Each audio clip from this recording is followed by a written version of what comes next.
Hello and a very warm welcome to Rajya Sabha Television. You're watching a brand new edition of World Panorama with me, Frank Pereira. Let's now bring you up to date with the world's latest headlines.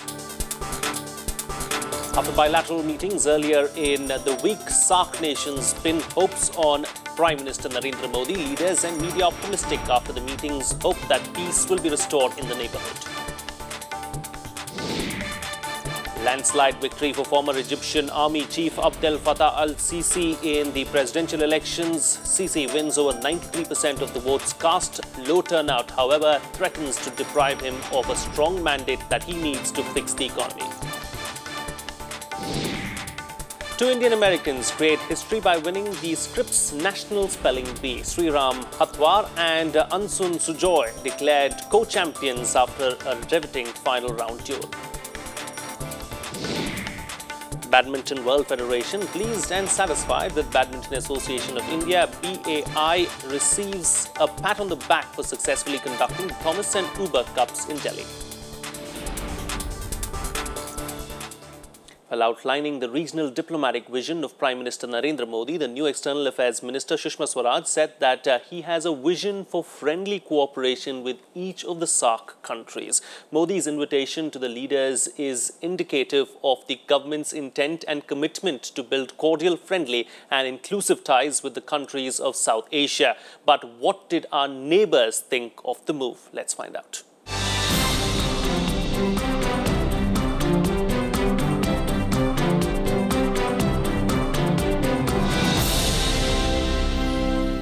Prime Minister Shri Narendra Damodar Das Modi. Member nations of the SAARC lay big hopes in the new Indian government of Prime Minister Narendra Modi, with their respective media reflecting the region's collective optimism over India's new leadership. मैं नरेंद्र दामोदर दास मोदी ईश्वर की शपथ लेता हूं कि Prospects of peaceful times and improved bilateral relations were the main theme in media reports following Prime Minister Modi's meetings on Tuesday with leaders of the region as he hit the ground running on his first day as Prime Minister. Leaders from the SAARC nations were in Delhi to attend the swearing-in ceremony of Modi as India's 15th Prime Minister on Monday. Modi met all leaders bilaterally the next day.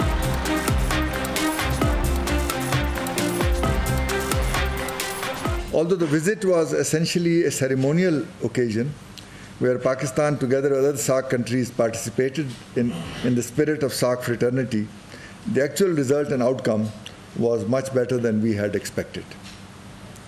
The meeting was held in a cordial atmosphere where both the sides expressed their views on all issues of common concern. There was clear recognition of each other's concern and the need for a mechanism to address them. During the meeting, it was clear that both sides were of the view that confrontation should be converted into meaningful cooperation, as the Prime Minister said yesterday. Let's now take a look at what a Pakistani daily thought of the meeting between Modi and Nawaz Sharif. The meeting between Nawaz and Modi hinted both at the prospects for peace and the likelihood of trouble in the months ahead. Nawaz focused, as he always has, on engagement, but Modi spoke mostly of terrorism, particularly the Mumbai attacks of 2008. The media in Bangladesh cited the country's Prime Minister Sheikh Hasina as expressing the hope that good relations will be maintained with India with Modi at the helm. I believe we'll be able to keep up a good relationship. Modi has his own ideas. Now he has become Indian Prime Minister, and I hope as Prime Minister of India, he would play his due role so that all neighbouring countries have good relations. Meanwhile, External Affairs Minister Sushma Swaraj, upon assuming charge of her ministry on Wednesday, said that Prime Minister Narendra Modi has a vision for friendly cooperation with each of the SAARC countries, and the invitation to leaders of all member nations for the swearing-in was a first step towards realizing this vision.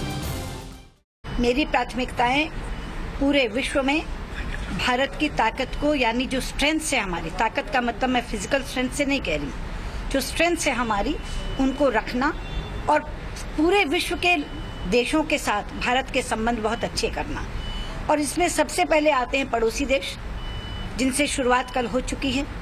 उसके बाद आता है strategic partners, जो जिनके साथ हम लोगों का स्ट्रेटेजिक पार्टनरशिप है। Indeed, the new government has made a beginning in improving ties with the neighborhood, and it would next try to improve ties with strategic partners, but it remains to be seen how our neighbors respond in the long run. Joining me on World Panorama today is, of course, Mr. Sudhir T. Devre, who is a former Secretary, Ministry of External Affairs. Mr. Devre, welcome to the show and thank you for joining us here on World Panorama. Of course, the story that we just witnessed has seen a lot of media attention over the last 1 week or so. What is your thought and your take on this? Do you believe it is a step in the right direction?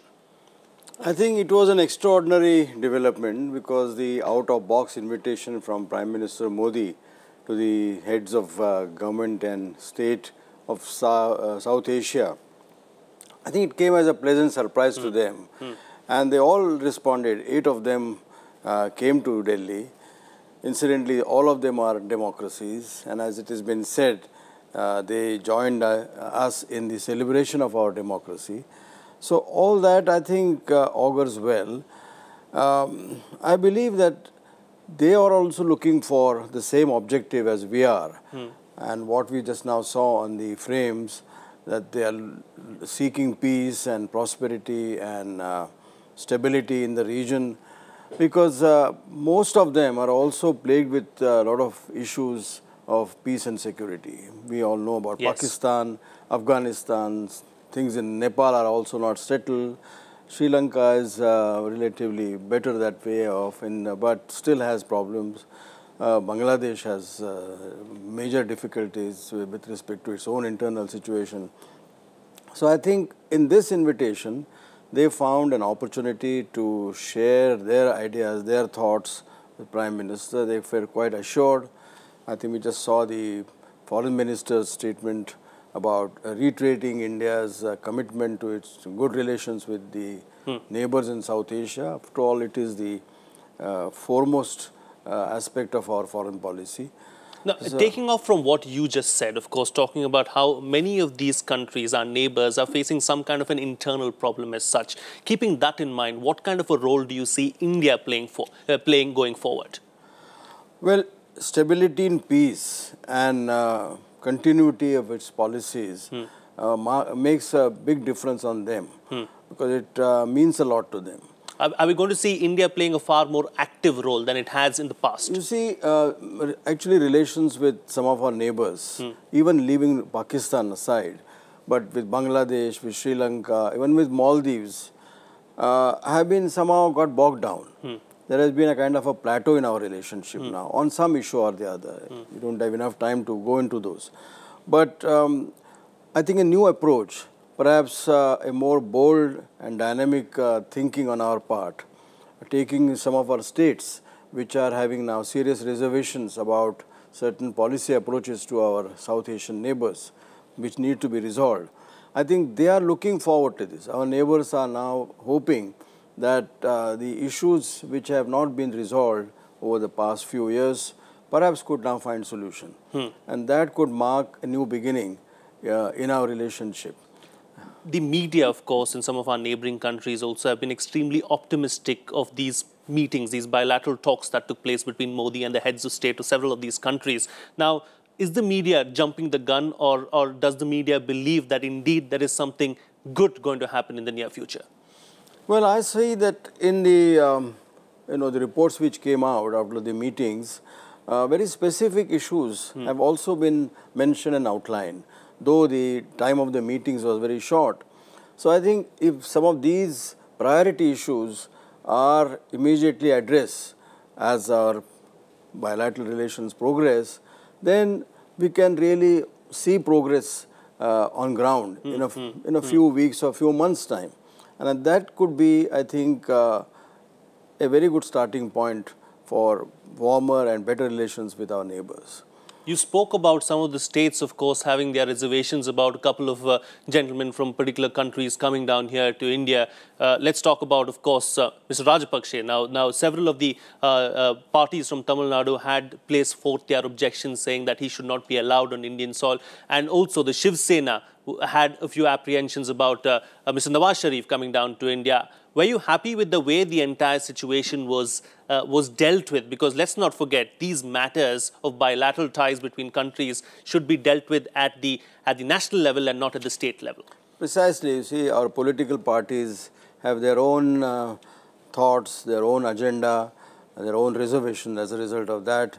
But the central government has to take a broader national view, and therefore foreign policy has to be essentially prerogative of the central government, while taking into account the concerns and aspirations or problems of the states.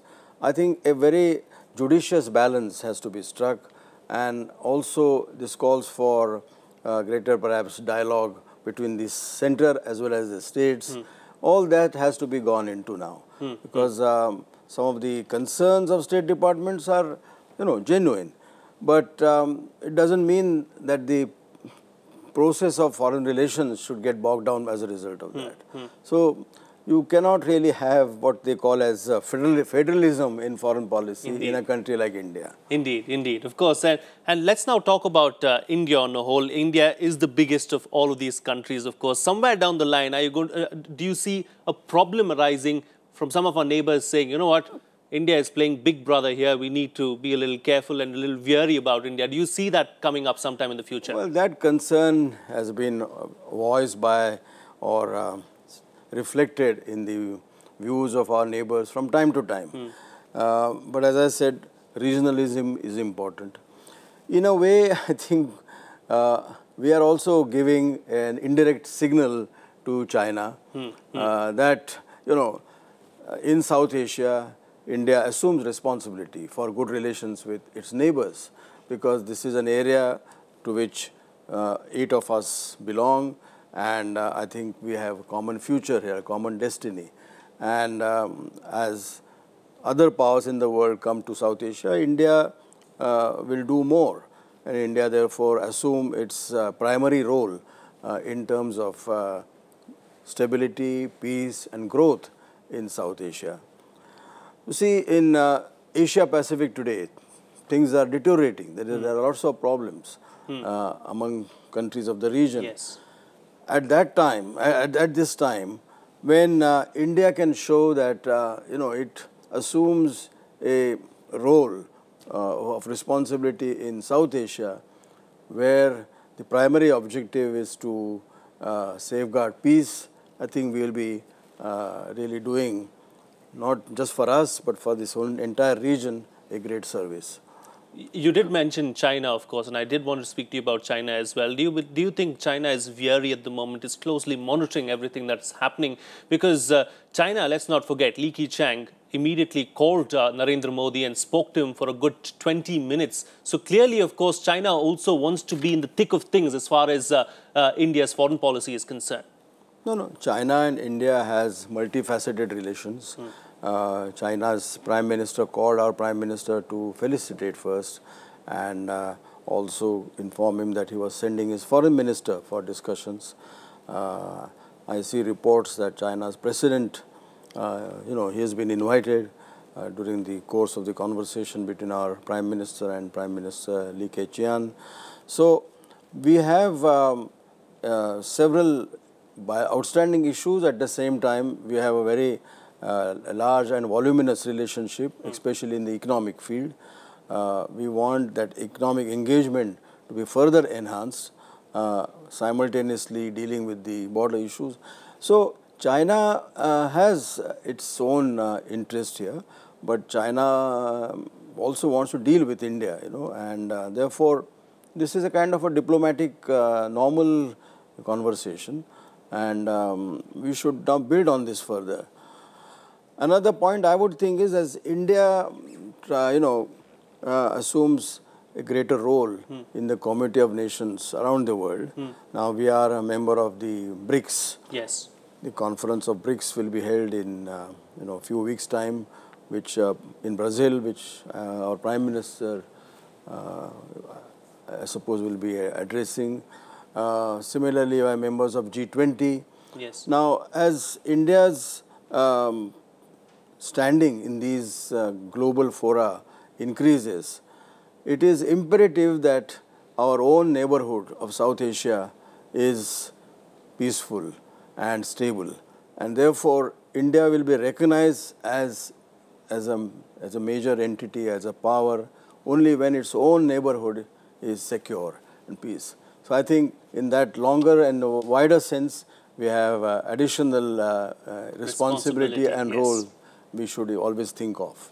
Indeed, of course, additional responsibility and role is how we're going to leave it at. Of course, Mr. Sudhir T. Devre, thank you so much for joining us with your insights and perspectives on this particular subject.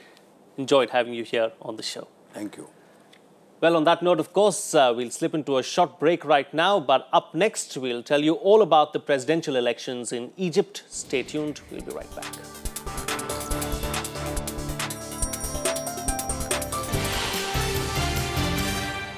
Welcome back. You're watching Rajya Sabha Television. Well, former Egyptian Army Chief Abdel Fattah al-Sisi won a landslide victory in a presidential election on Thursday. Sisi won over 93% of the votes cast. His only rival, leftist politician Hamdeen Sabahi, gained 3%, while almost 4% of the votes were declared void.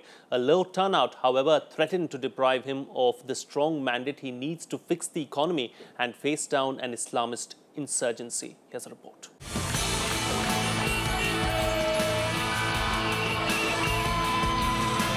There were celebrations in Cairo's Tahrir Square after indications that Abdel Fattah al-Sisi was on course for a sweeping victory in the country's presidential election.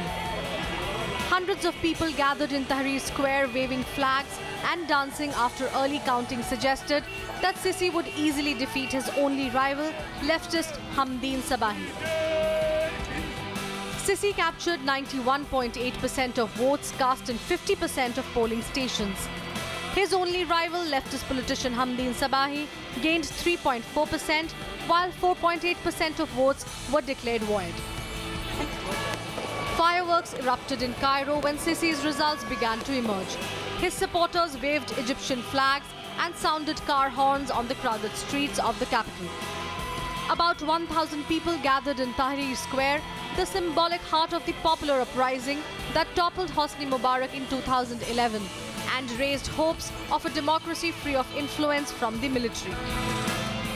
كل الفرحة وكل الدنيا لو مش هناكل ومش هنشرب وهنستحمل معاه وهنقف جنبه عشان بنحب مصر وعشان أنا كمان بنت حتته عشان دوت رئيس للمصريين كلها مش لأسرة واحدة وعشان راجل ليه كلمة وليه شخصية وإحنا محتاجين لراجل من زمان.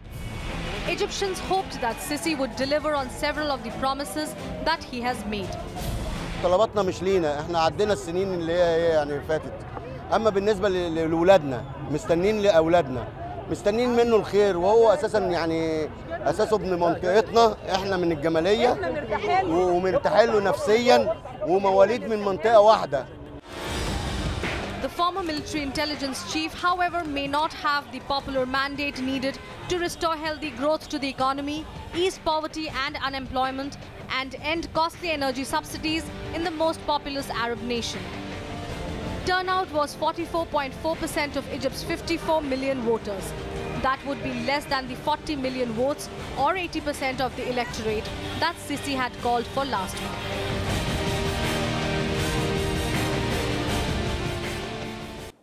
Well, much else has been unfolding around the world. Here's a quick wrap of the other international news of the week. Angela Merkel is #1 yet again. The German Chancellor was named for the 4th straight year as the world's most powerful woman in the annual rankings compiled by Forbes magazine. 59-year-old Merkel was elected as her country's first female leader in 2005 and selected for the Forbes honor roll 9 times in the list's 10-year existence. Right behind Merkel at #2 was Janet Yellen, chair of the US Federal Reserve Bank, in her first appearance on the list. The top 10 was rounded out by a list of well-known names for philanthropy, politics and business.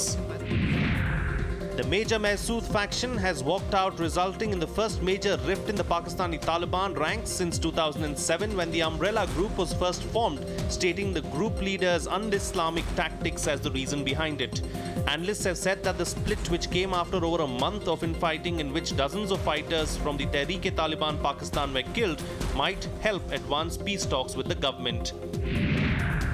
The Thailand army released 124 people, politicians and activists who were taken into custody after the coup. A few people are still believed to be in custody. Former Prime Minister Yingluck Shinawatra was also released but remains under restrictions. Television stations aired footage from the military showing 5 detainees at an unidentified location in an apparent move to show they were being treated well. At least 20 patients and a nurse were killed in a fire at a rural South Korean hospital for the chronically ill and the elderly. 8 others were injured in what was the second major fire in South Korea this week. The fire broke out after midnight at the 3-story building. It was put out relatively quickly, but most of the victims were bedridden, leading to a large number of casualties. Officials say most of the people died due to suffocation after inhaling toxic fumes. Afghanistan President Hamid Karzai refused to meet US President Barack Obama at the Bagram military base on Sunday. Obama had made a surprise visit to the air base to meet the troops. The American president in turn turned down a proposal for talks at Karzai's palace in downtown Kabul. White House officials made the arrangement to organize a discussion between Barack Obama and Karzai, who has stubbornly refused to sign a security forces agreement throughout the last year of his term in office. Well, let's now bring you up to date with all the sports news from around the world in our quick sports wrap. India has brought back Gautam Gambhir and Nax Zaheer Khan for their first 5-test tour of England in 55 years. Selectors picked an 18-man squad for the back-to-back tests. The team includes 7 seamers and Wriddhiman Saha as the reserve wicketkeeper for skipper Mahendra Singh Dhoni. Left-handed Gambhir returns to the test arena for the first time since December 2012. Yuvraj Valmiki replaced Indian hockey team forward Nikhil Timmaiya in the World Cup. Timmaiya pulled a hamstring during a training session on Monday. Doctors ruled him out of action for 4 weeks. Striker Ramandeep Singh was also ruled out of the tournament after he seriously injured himself during the first practice match against Argentina. Australia's soccer team on Wednesday left for Brazil to play the World Cup. With an attacking style, the team is tipped to cause a shock or two in one of the toughest first-round groups. The 27-man squad was given a send-off by cheering fans. The inexperienced squad will be playing their 3rd successive World Cup final. The Badminton World Federation is pleased and satisfied with the professional manner in which India hosted its first Thomas and Uber Cups at the City Fort Sports Complex in Delhi. However, hosting an event of such magnitude also comes with its own sets of challenges and glitches. Poor crowd turnout, unstable and unreliable power and internet connectivity for the media were some of the problem areas which could have been addressed better during the week-long tournament. But the BWF feels that the Badminton Association of India did its best to overcome the challenges. Kidambi Srikanth rose 5 places to a career best number 13 in the men's singles ranking released by the Badminton World Federation on Thursday. Though the 21-year-old lost 2 matches in the recently concluded Thomas Cup, his victory over higher-ranked German Mark Zwiebler gave him a solid chunk of points. Meanwhile, Parupalli Kashyap remained static at number 21, with Malaysia's Lee Chong Wei leading the rankings. Moving on now to Indian-American youngsters made history as Sriram Hathwar and Ansun Sujoy were declared co-champions in the Scripps National Spelling Bee contest. They were declared winners after a riveting final round of duel in which they spelled a dozen designated championship words in a row. Here's more. Sriram Hathwar and Ansun Sujoy won the 87th Spelling Bee on Thursday night, making history as the first Indian Americans to win the contest jointly. Hathwar, a 5-time veteran of the championship, came as a favourite, but Sujoy, a first-timer, surprised everyone with a dazzling performance, forcing a draw. A tie like this is rare and happens only when the spelling bee pronouncer runs out of words pre-selected for the contest. Love that smile. Sujoy correctly spelled Phaeton, which means a part of a European newspaper or magazine devoted to material design to entertain the general reader. E-U-I-L-L-E-T-O-N?